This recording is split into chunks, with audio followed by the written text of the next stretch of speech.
महाराष्ट्र के इस पावन धरती को मैं प्रणाम करता हूं।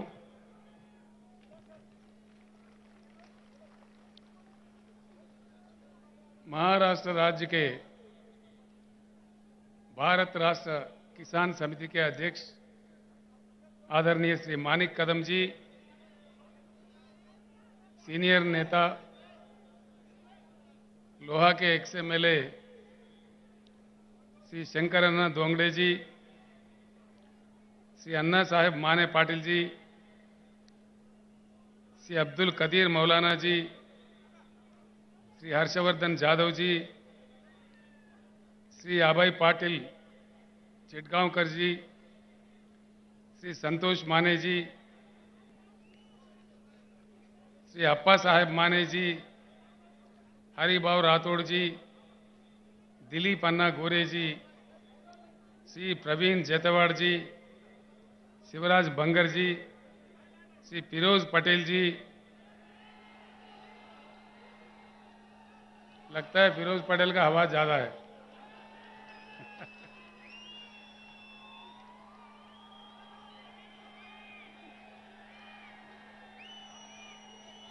श्री विजय प्रकाश तोम्बारे जी,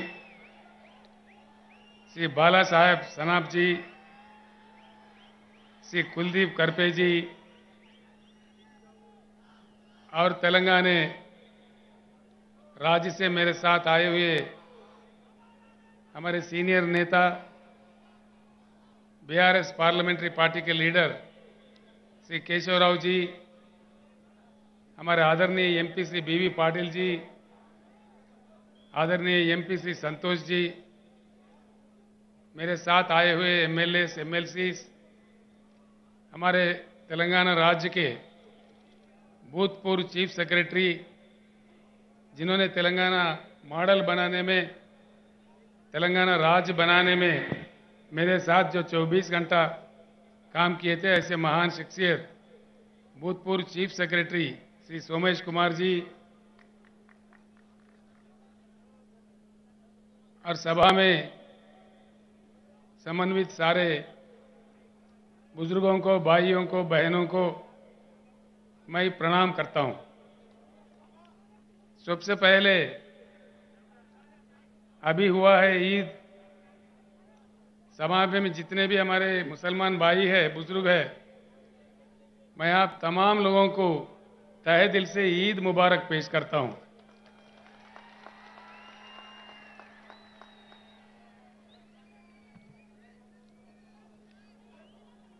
इन दिनों में एक प्रश्न बहुत बड़ा जो देश के दानिशमंद लोग हैं, जो बुद्धिजीवी है, उनके भीतर में और मेरे मन में भी एक बहुत बड़ा प्रश्न उठ रहा है। आज हमारा देश इतना महान ऐतिहासिक परंपरा रखने वाला एक महान देश जो हमारा भारत है, एक प्रश्न, मौलाना जरा गड़बड़ कम करना था, तो ठीक है, थोड़ा गड़बड़ बंद करो जीवन। इतने महान देश का आज का हमारा देश का लक्ष्य क्या है? भारत का कोई गोल, कोई लक्ष्य है या भारत अपना लक्ष्य खो बैठा है? ये प्रश्न मुझे खाए जा रहा है कई दिन से। ये कौन है भाई?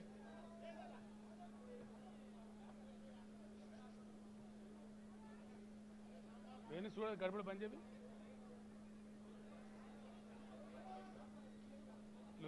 बन जाए। तो एक बात को हमें समझना जरूरी है। सबसे पहले मैं आपसे एक प्रार्थना करूंगा, जो मैंने नांदेड़ में भी किया था, लोहा में भी किया था, आज फिर एक बार अपनी बात को दोहराता हूं। जितने भी सभा में लोग आए हुए हैं, मैं आपसे प्रार्थना करता हूं, मेरे जो भी बात है यहीं सुन के यहीं इसको भूल मत जाइए। आप अगर शहर से हो, आपके बस्ती में जाने के बाद, आप अगर देहात से हो, अपने गांव जाने के बाद, अपने लोगों के भीतर इसका चर्चा जरूर कीजिए और सच जानने का कोशिश कीजिए। इतना मैं आपसे प्रार्थना करता हूं। आज मैं जो भी कहूंगा, चाहे अच्छा है बुरा है, देश के लिए, हम सबके लिए, जरूर अपने अपने गांव में या शहर के अपने अपने बस्तियों में अपने साथियों के साथ, अपने घर वालों के साथ, अपने बस्ती वालों के साथ दया करके चर्चा कीजिए, ताकि बात निकल आ जाएगी। सत्य क्या है, हकीकत क्या है, हमें समझ में आ जाएगी। अगर भारत अपना लक्ष्य खो बैठा है, गुमराह होकर भटक रहा है, तो कहां पहुंचेगा देश? इतनी बड़ी जनसंख्या, सारे दुनिया में सबसे बड़ी आबादी, बिना लक्ष्य का समाज, बिना लक्ष्य का देश का अंजाम क्या होता है और वो कहां पहुंचता है? ये किसका पाप है? हो क्या रहा है देश में? कुछ होना है या ऐसे ही पड़े सड़े रहना है?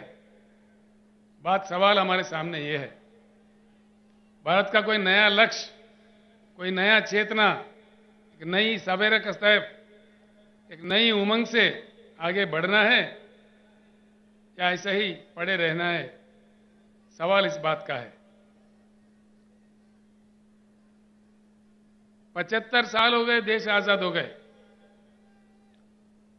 मैं सुन रहा था आज सुबह से, यहां से हमारे जीवन रेड्डी एमएलए, हमारे वेणुगोपालाचार्य जी, हमारे पाटिल साहब, जितने भी लोग हैदराबाद से आके यहां काम कर रहे थे, वो लोग मुझे मैसेज भेज रहे थे।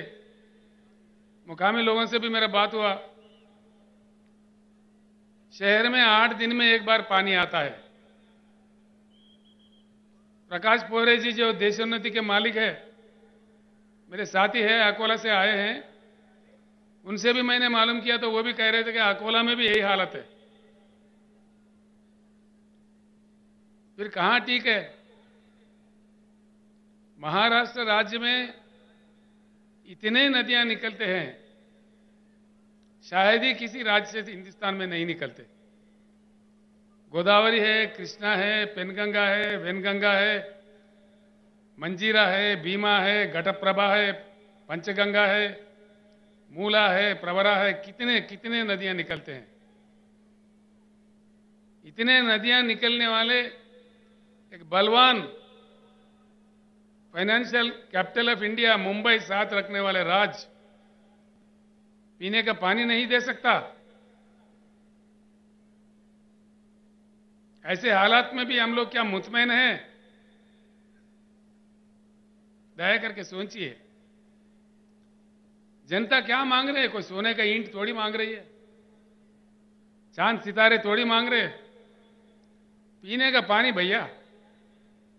इतनी लंबी लंबी भाषण के बाद, इतनी सरकारें बदलने के बाद,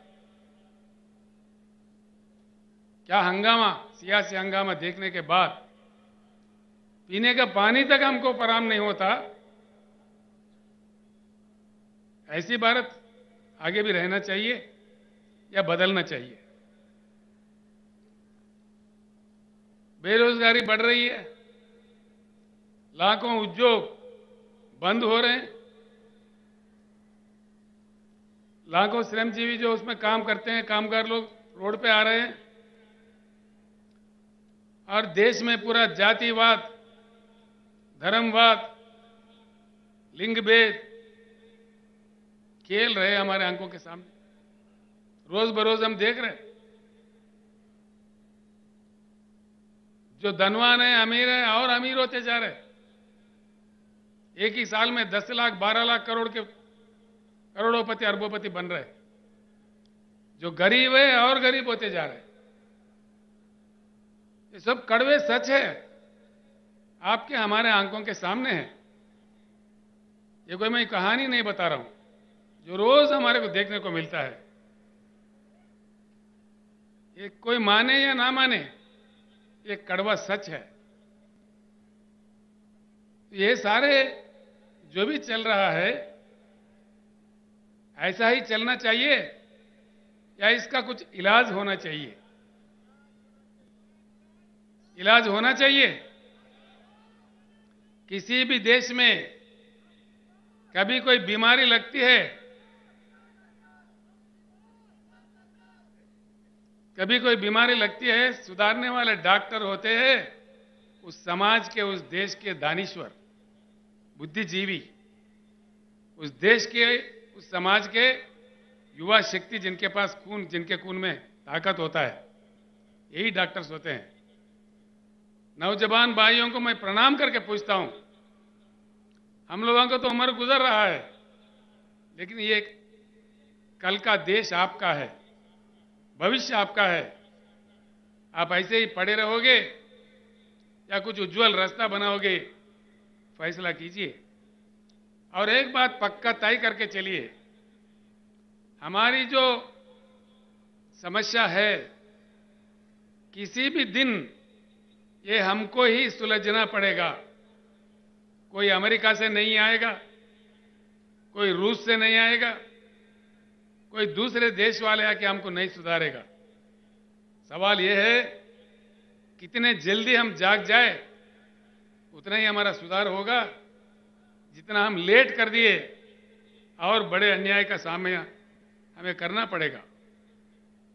एक ही बात सोचिए, हिंदुस्तान में कई महान किसान नेता पैदा हुए, कई लोग।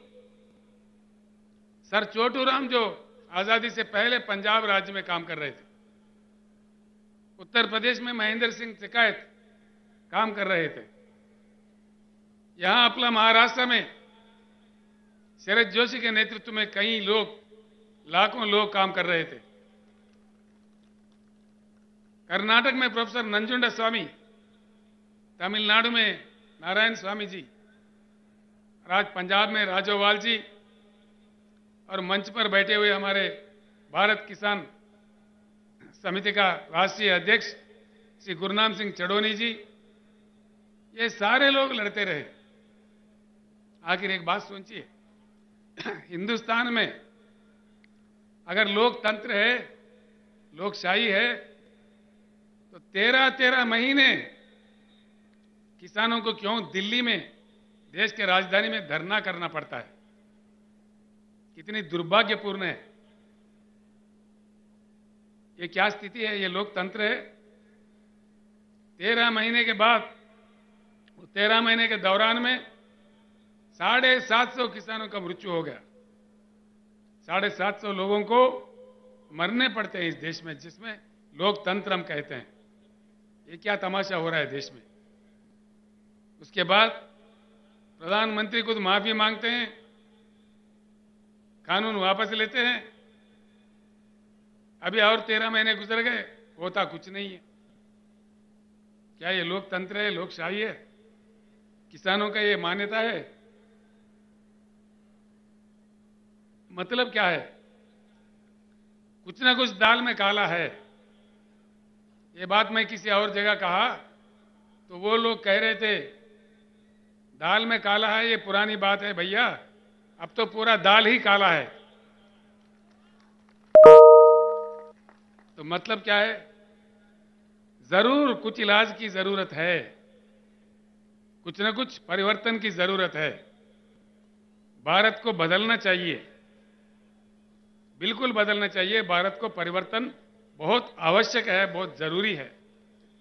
जब तक हम परिवर्तित नहीं होंगे, हमारा किस्मत नहीं बदलने वाला है। एक उच्च गुणवत्ता वाली परिवर्तन, यानी कि एक पार्टी हार गया, दूसरा पार्टी जीत गया, ये परिवर्तन नहीं होता भाइयों। उच्च गुणवत्ता वाली, जिस चुनाव के दरमियान, जिस चुनाव के जरिए जनता जीतती है, जनता मांगे सफलता मिलती है, वो सही जीत होता है। पार्टियों का जीत नहीं होगा। पार्टियां तो कहीं जीता है हमने, कहीं जीते, एक गया, दूसरा है, तीसरा है, चौथा है, कितने को जीता है अब तक हम लोगों ने?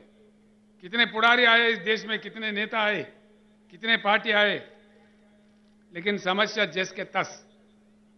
समस्या का कोई समाधान नहीं। जिस देश में हर दिन सौों की संख्या में किसान आत्महत्या कर रहे हो, जिस राज्य में, जिस पावन धरती पे मैं खड़ा हुआ हूं, इतने नदियां निकालने वाले इस महाराष्ट्र राज्य में अभी हमारे शंकर अन्ना बता रहे थे, रोज 6-7 किसान आत्महत्या कर रहे हैं।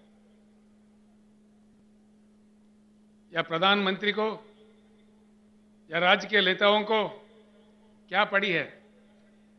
वो लोग तो अफ्रीका से शेर ला के दिखा रहे हैं हमारे को।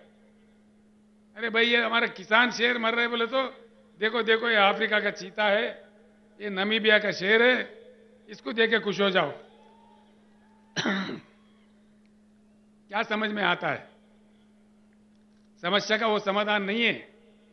इसीलिए मैं हमारे शेतकरी भाइयों से और बहनों से हाथ जोड़ के विनम्र पूर्वक प्रार्थना करता हूं, जब तक हम खुद शेर नहीं बने हमारा समस्या का समाधान नहीं मिलेगा। तैयार होना चाहिए।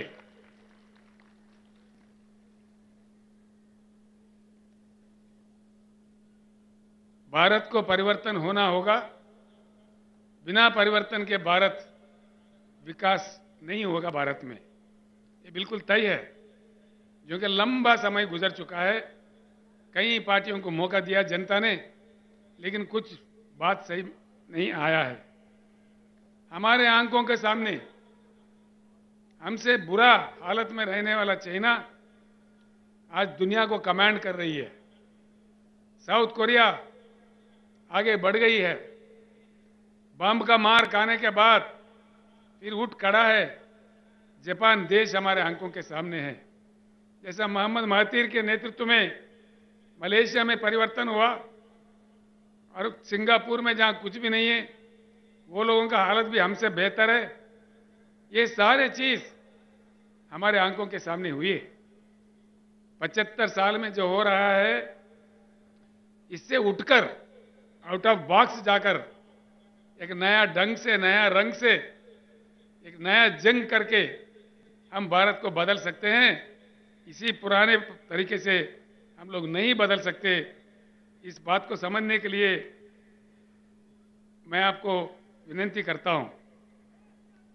इसीलिए मैं ये एक बात आपको बताना चाहूंगा,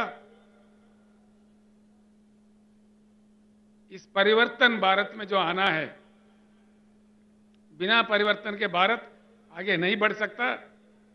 इसीलिए पैदा हुआ है बीआरएस पार्टी। बीआरएस एक चुनाव के लिए, एक दिन के लिए, कोई एक वर्ग के लिए, एक धर्म के लिए, एक जाति के लिए नहीं पैदा हुआ। ये सारे भारतवासी जितने भी हैं, उनके हकों को लड़ने के लिए, उनके हकों के लिए बिल्कुल बीआरएस पैदा हुआ है। एक बात मैं यहां कहना चाहूंगा, जब भी नए पार्टी आता है, नया ताकत उभरने लगता है, पुराने ताकतें इकट्ठे होकर के भी हमला करने लगते हैं, साजिशें रचते हैं, अफवाहें फैलाते हैं, पुलिस को लगा देते हैं। लेकिन डरना नहीं है। अगर डरे तो हम आप भी आजाद नहीं होते थे, अब भी ब्रिटिश के गुलाम बने रहते थे। इसलिए मैं कहता हूं, फानूस बनकर जिसकी हिफाजत हवा करे, वो शमा क्या बुझे जिससे रोशन खुदा करे। ये डरने से बिरने से कुछ नहीं होगा। बिल्कुल, अगर हमारे जंग में नेकी है, हमारे जंग में ईमान है, तो जरूर हमारी जीत होगी। हम जीत के रहेंगे। जो कि भगवान हो या अल्लाह हो, अल्लाह के घर में देर है लेकिन अंधेर कभी नहीं है। इसीलिए हमको आगे बढ़ना चाहिए। इसीलिए आया है बीआरएस पार्टी। और बीआरएस पार्टी परमानेंट ऑफिस हमने खरीदा है नागपुर में। हमारे अभय भाई और लोग यहां पे भी परमानेंट ऑफिस खरीद रहे हैं। कोई किराए वाला नहीं, बिल्कुल परमानेंट। बीआरएस काम करता रहेगा। जब तक भारत पूर्ण परिवर्तन नहीं होगा, तब तक ये लड़ाई जारी रहेगा। भाइयों, मैं आपका ज़्यादा टाइम मतलब नहीं लूंगा। 2 बातें मैं समझा दूंगा आपको, सिर्फ 2-3 बातें। ये समझने की बात है। एक अजीब बात है, पानी नहीं है शहर में। प्रकाश पोरे कह रहे अकोला में नहीं है। कोई वकील साहब आए थे पूना से, पूना में भी सही नहीं है, देहात में तो है ही नहीं है। फिर ये क्या चक्कर हो रहा है? हो क्या रहा है हिंदुस्तान में? किसान हमारे क्यों आत्महत्या कर रहे हैं? दया करके सोचिए इस बात पे। इतना हमको गुमराह कर दिया है, खास तौर पर 2 चीज, एक पानी, दूसरा करंट, बिजली।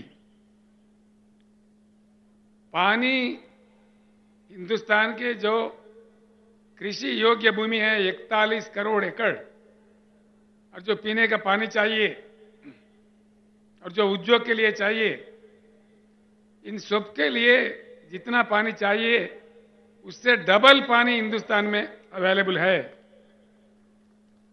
फिर भी देश क्यों वंचित है? आप लोग सोचिए। ये नहीं है कि पानी नहीं है, फिर क्या नहीं है? राजनेताओं का इच्छा शक्ति नहीं है, देश के प्रधानमंत्री का इच्छा शक्ति नहीं है, राज्यों के मुख्यमंत्रियों का इच्छा शक्ति नहीं है। बस चल रहा तो चला रहे, भगवान के भरोसे चल रहे। ये कब तक चलेगा? ये किसानों का आत्महत्या रुकना चाहिए। ऐसे हम शमशान जाते रहे। बस इसमें खास तौर पर पहले से लेकर अब तक, एक नेहरू साहब के जमाने में कुछ मनसूबा बनते थे, कुछ प्लानिंग होता था। उसके बाद में केंद्र सरकार जो भी पार्टी का बने, जो भी बने, उनके नालायकपन से आज देश सफर कर रहा है, इसमें कोई शक नहीं है। देश में जो उपलब्ध है पानी, जो हमारा अपना संपत्ति है, जो जनता के हक में है, ये समंदर में बहे जा रहे हैं और हमारे सरकारें तमाशा देख रहे हैं। देश में अगर पानी सही तरीके से सिंचन के लिए, पीने के लिए, उद्योग के लिए, अन्य चीजों के लिए आना चाहिए तो बढ़िया बांध बनाना चाहिए, बहती नदियों को रोकना चाहिए। एक बात मैं आपको बताता हूं, आप शायद विश्वास भी नहीं कर पाओगे। जिम्बाब्वे एक देश है, बहुत छोटा देश है, जहां 6,500 टीएमसी का रिजर्वायर है। 6,500। पैटर्न जो जायकवाड़ी है, यहां से नजदीक में है, आप तमाम लोग देख चुके हैं। 100 टीएमसी है उसका। यानी कि जिम्बाब्वे जो रिजर्वायर की मैं जिक्र कर रहा हूं, वो पैटर्न से 65 बार बड़ा है, 65 बार। हिंदुस्तान बाढ़ भी देख चुका है, सूखा भी देख चुका है। तो जिम्बाब्वे जैसा हमारे पास कम से कम 3-4 रिजर्वायर तो होना चाहिए, देश को बाढ़ से बचाने के लिए, सूखा से बचाने के लिए। लेकिन नहीं करते। पानी का तमाशा, पानी रखते हुए देश को नहीं दिया जा रहा है। इसके बीआरएस का ये लक्ष्य है, पूरे देश में आज जो पानी की पॉलिसी है उसे बंद करना चाहिए। नया रचना, नया कानून जब तक नहीं लाया जाएगा, ये तमाशा ऐसा चलते रहेगा। हमारे खेते प्यासे रहेंगे, हम प्यासे रहेंगे, हमारे लोग भी 8 दिन के बजाय 15 दिन भी हो सकता है शहर में, फिर और बुरा हालत भी हो सकता है। इसीलिए अब सोचिए, एक बहुत अहम बात है, पानी को समझने में हमारे देश अभी भी पीछे है। पानी एक ऐसी चीज है जो किसी फैक्ट्री में नहीं बनाया जा सकता। पानी को इंसान नहीं बना सकता। पानी खुदा का, भगवान का देन है, जो अपने आप में आता है, प्रकृति देता है। बहुत ही मूल्य चीज है, उसको बहुत सेफ तरीके से इस्तेमाल करने का विद्या कई देशों ने सीख लिया है, लेकिन हमारे देश में नहीं सीखते, ना समझते, ना सुनते। तो इसीलिए पानी का पूरी पॉलिसी बदलना चाहिए और हर चीज के लिए भरपूर पानी मैं ये एक बात कहता हूं भाइयों दोस्तों, महाराष्ट्र में बीआरएस सरकार बनाइए, 5 साल के अंदर हर घर में नल के साथ पीने का पानी मिलेगा, ये मेरा वादा आपके साथ है। हर शहर में, हर छोटे से छोटे गांव में जो आज तेलंगाना राज्य में मिल रहा है, हमने किया है वहां पे। हर घर में हैदराबाद के जो बड़े अमीर, बड़े बड़े धनवान, अरबोपति रहने वाला जगह जो जुबली हिल, बंजारा हिल्स है, वहां का पानी वहां के अमीर जो पीते हैं, आदिलाबाद जिला का गोंड भी वही पानी पी रहा है। और ये बात महाराष्ट्र में भी संभव है। और ये भी मैं आपको वायदा करता हूं, जितना जल्दी हो सके उतना जल्दी हर एकड़ में भरपूर पानी किसानों को दिया जाएगा। ये मैं वायदा करता हूं आपसे, जो आज तेलंगाना में हुआ है।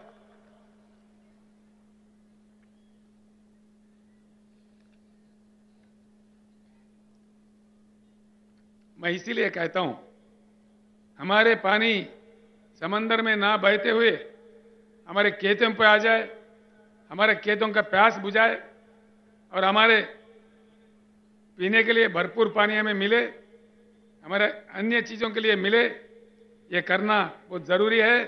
इसके लिए रोना धोना बंद करना है, अब लड़ना सीखना है।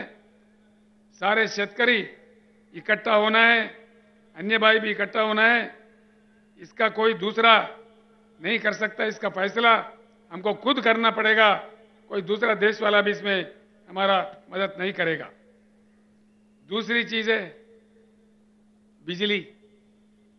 क्यों बिजली नहीं देते भाई, ये तो मुझे समझ में ही नहीं आता। 8 साल पहले तेलंगाना बनने से पहले वहां का हालत भी महाराष्ट्र से भी बहुत बुरा था, बहुत ही बुरा था। दिन में 3 घंटा आता था करंट, किसी दिन तो आता ही नहीं था। आज तेलंगाना में हर किसी को, किसान समेत हर किसी को 24 घंटा उच्च गुणवत्ता वाला पावर मिलता है। किसान को तो फ्री मिलता है, 24 घंटा मिलता है। फिर क्या तमाशा हुआ? जब तेलंगाना 24 घंटा दे सकता है तो महाराष्ट्र में क्यों नहीं? तेलंगाना बहुत छोटा राज्य है, महाराष्ट्र से कमजोर राज्य है। फिर क्या हो रहा है? ये क्या तमाशा है?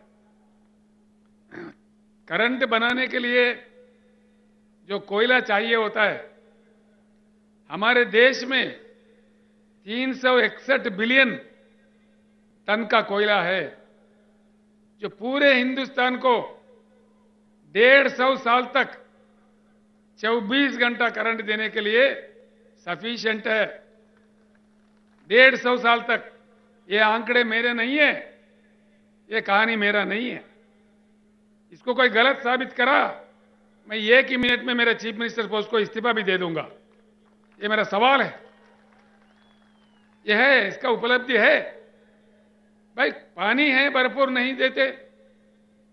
कोयला है, उससे 24 घंटा करंट दे सकते, क्यों नहीं देते भाई? क्या मजाक बना दिया? बिजली के बिल बढ़ाओ, प्राइवेट दे दो, किसका बाप का जागीर है, प्राइवेट दे दो, जो मर्जी दे दो। कैसे दे रहे?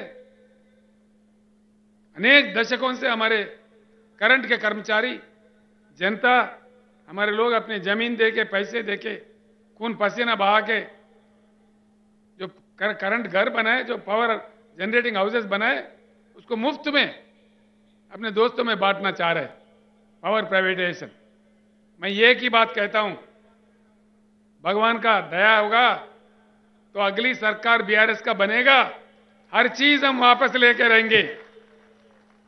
मैं आज इस मंच से कहना चाहूंगा, जो आज प्राइवेटाइजेशन करना चाह रहे, जिनकी नीति प्राइवेटाइजेशन है, तो हमारे नीति प्राइवेटाइजेशन नहीं है, नेशनलाइजेशन है।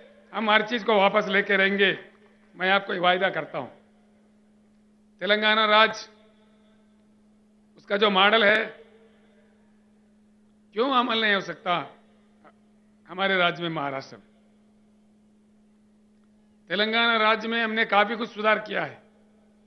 तलाटी को हमने बर्खास्त कर दिया, कोई तलाटी व्यवस्था नहीं है।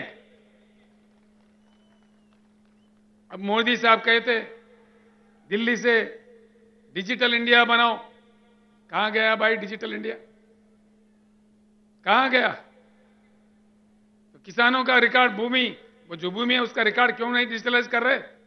हमने किया है तेलंगाना में। रजिस्ट्रेशन के लिए कई दिन सड़ने बढ़ने नहीं पड़ते, 15 मिनट में रजिस्ट्रेशन होता है, उसी समय पट्टा भी हो जाता है, फिर बार बार ना फिरना नहीं पड़ता है। ये काम महाराष्ट्र में क्यों नहीं होता भाई? तलाटी कितने पावरफुल है आपके, चीफ मिनिस्टर से भी पावरफुल है। हमारे तोरट साहब कह रहे थे मेरे से, ये तो ब्रह्मदेव, महाराष्ट्र राज्य में उनको ब्रह्मदेव बोलते, जिसके जमीन चाहो जिसका किस्मत लिख देता है। ये क्या हो रहा है? हम तानाशाही में हैं या लोकशाही में हैं? ये क्या? हम इसीलिए तेलंगाना असेंबली में कानून पास करके तलाटी व्यवस्था को ही बर्खास्त कर दिया है, सारे डिजिटलाइज कर दिया है। इसीलिए किसानों के लिए जो सालाना एकड़ को 10,000 रुपए हम बेचते हैं, हम कोई ऑफिसर के जरिए नहीं बेचते। किसान को उस पैसे लेने के लिए कोई दफ्तर जाना नहीं पड़ता। हैदराबाद में हम डाल देते हैं तो सीधा उनके बैंक अकाउंट में डालता है, बीच में कोई दलाल मट्टी कुछ नहीं है, 1 रुपए का भी रिश्वत नहीं देना पड़ता। और किसानों के लिए जो बीमा का सुविधा हमने किया है, किसान के मृत्यु होने पर 5 लाख देने का, वो भी कोई दफ्तर नहीं जाने पड़ते। उसके 8 दिन के अंदर उनके घर, वो किसान जिनका मृत्यु हुआ, वो जिसका भी नॉमिनेट किया, 8 दिन के अंदर 5 लाख उनके घर पहुंच जाता है। किसानों का जब दान हम खरीदते हैं, हर एक दाना 7,100 केंद्र खोल के तेलंगाना में हम खरीदते हैं। अभी खरीद रहे, अभी धान की फसल आ रही है, बड़ी तादाद में आ रही है। हम 7,000 केंद्र खोले हैं, अभी कारोबार चालू है, कोई भी आकर देख सकता है तेलंगाना को, यहां से कोई इतना दूर भी नहीं है।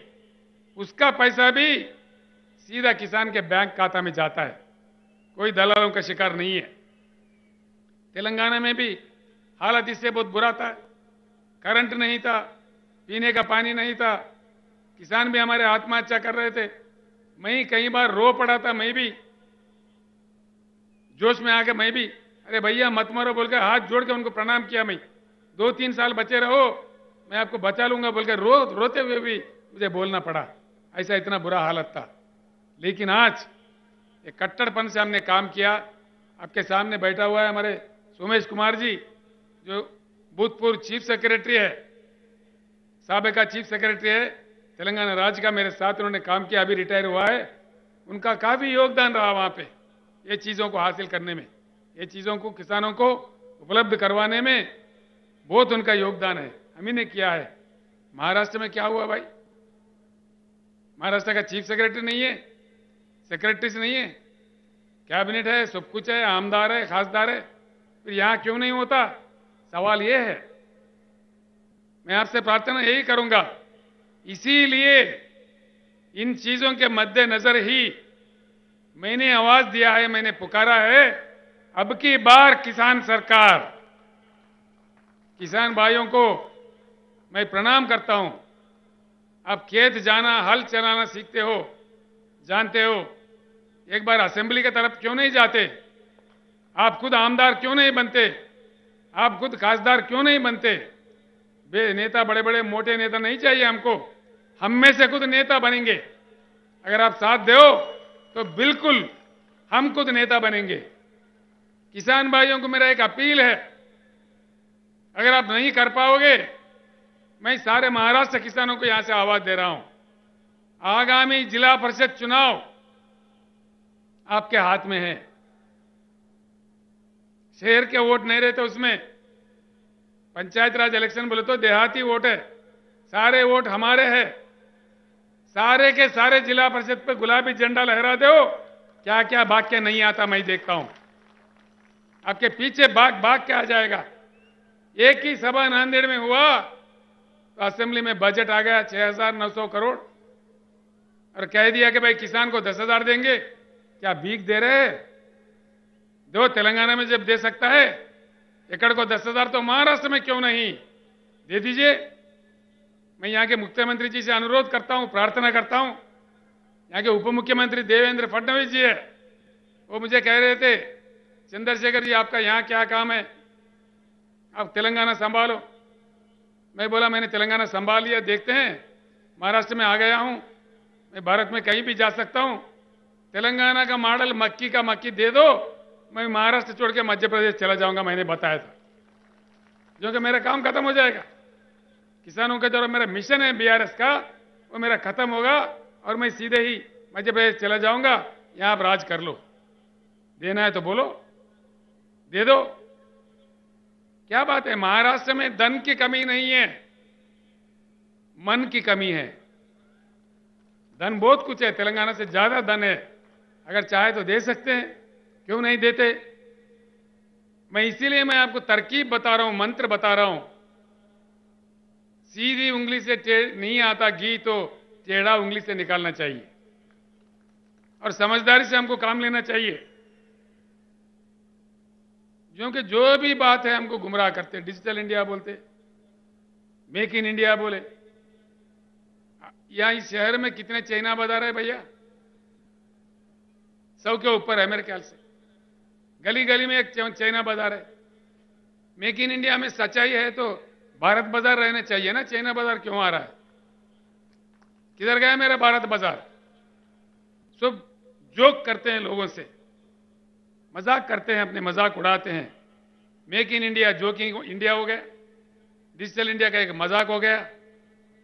तो देख लीजिए, सोचिए मैं जो कह रहा हूं। पूरा तेलंगाना मॉडल यहां हासिल करना है। जिला परिषद चुनाव में आप एकदम गुलाबी झंडा लहरा दीजिए, सारे भाग भाग के आ जाएंगे। दिल्ली से, मुंबई से सब भागने लगेंगे गांव में। ये आप कीजिए। दूसरा भी एक बात है जो मैं आपके सामने रखता हूं। दलित भाई है हमारे, आदिवासी भाई है, किसान भाइयों की समस्या है। दलित भाई कब तक रहे ऐसे गरीब बने रहे? क्या उनकी किस्मत में यही है? हजारों साल से उनको हम सताए। आज देश का फर्ज बनता है उनके पीछे खड़े रह के उनके भी विकास के लिए काम करना। हर व्यक्ति का, हर भारतीय का फर्ज बनता है। इसको हमें गर्व से स्वीकारना चाहिए। दलित भाई हमारे भाई है, इसीलिए हमने दलित बंधु काम भी शुरू किया है। फडणवीस साहब, आप भी दलित बंधु शुरू करो। महाराष्ट्र में मैं महाराष्ट्र छोड़ दूंगा, किसी अन्य जगह जाऊंगा। दीजिए दलित बंधु, क्यों नहीं देते? जिस राज्य में अंबेडकर साहब का जन्म हुआ, पूरे देश के लिए, दुनिया के लिए उन्होंने काम किया। इसीलिए हमने अंबेडकर जी के यादगार में उनके पूरे भारत में प्रतिष्ठावान 125 फुट वाला उनका मूर्ति वहां खड़ा किया हैदराबाद में। और अब हैदराबाद, तेलंगाना का जो मंत्रालय है उसका नाम भी डॉक्टर BR अंबेडकर मंत्रालय रख दिया हमने। ये काम हमने किया है, ये काम होना चाहिए। मैंने प्रधानमंत्री जी से अनुरोध किया, प्रधानमंत्री जी आपने जो नया पार्लियामेंट बिल्डिंग बनाया दिल्ली में, अगर आपको प्यार है, मोहब्बत है तो उस बिल्डिंग को भी अंबेडकर जी का नाम दीजिए, पूरे देश खुश हो जाएगा। ये मैं अनुरोध करता हूं। दूसरा एक बात मैं बताना चाहूंगा, हमको किसी चीज की अपेक्षा है तो उसी चीज का हमको काम करना चाहिए। अगर फल खाना है, फल की अपेक्षा है तो फल का पेड़ लगाना चाहिए ना, तभी फल मिलेगा। पेड़ कांटों का लगाओ, फल की अपेक्षा करो, कहां से मिलेगा भाई? मिलेगा? नहीं मिलेगा। दूध का अपेक्षा है, गधों को घास डालो और गाय से दूध मांगो, मिलेगा? घास गाय को डालो तभी दूध मिलेगा। अब गधों को डाल के गाय के पास से दूध कहां से मांगोगे? तो जब हम काम कर रहे हैं, जब अपने वोट का इस्तेमाल कर रहे हैं, सही वोट देना चाहिए। किसको देना चाहिए? हमारे भलाई के लिए कौन काम कर रहा है, कौन तड़पता है उनको देख के हमको काम करना चाहिए, तभी जाके हमारा एकता ही हमारा समस्याओं का समाधान है। खास तौर पर किसान भाइयों से, दलित भाइयों से मैं हाथ जोड़ के कहता हूं, आत्महत्या करना हमारा समस्या का समाधान नहीं है। हमारा समस्या का समाधान हमारे हाथ में है। हमारा वोट में इतना ताकत है, तो इसको एक बार के लिए अपना वोट अपने लिए इस्तेमाल करो। आप खुद सरकार बन जाओ, जो नीति हमें लिखना है लिखो, अपना किस्मत बदलने का पूरा प्रयास करो। आज के बाद मैं अपने भाषण खत्म करने से पहले मैं आपको बताना चाहूंगा, आज के बाद आप लोग सोचिए, अपनी जाति किसान जाति होना चाहिए, अपना धर्म शेतकारी धर्म होना चाहिए, अपना अस्त्र शस्त्र अपना वोट होना चाहिए, अपना लक्ष्य किसान सरकार लक्ष्य होना चाहिए, शेतकारी सरकार शेतकारी राज लक्ष्य होना चाहिए।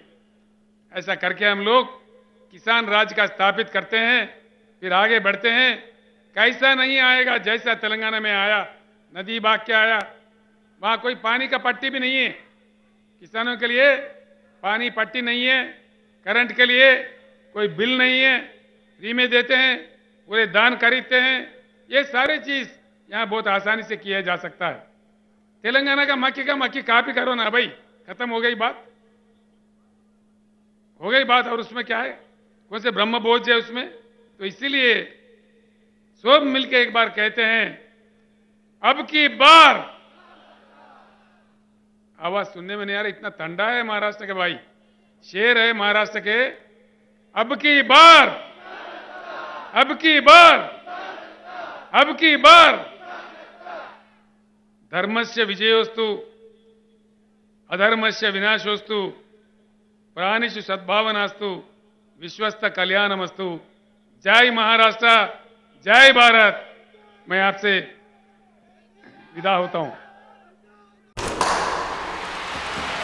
लाल मातीतली कुस्ती म्हणजे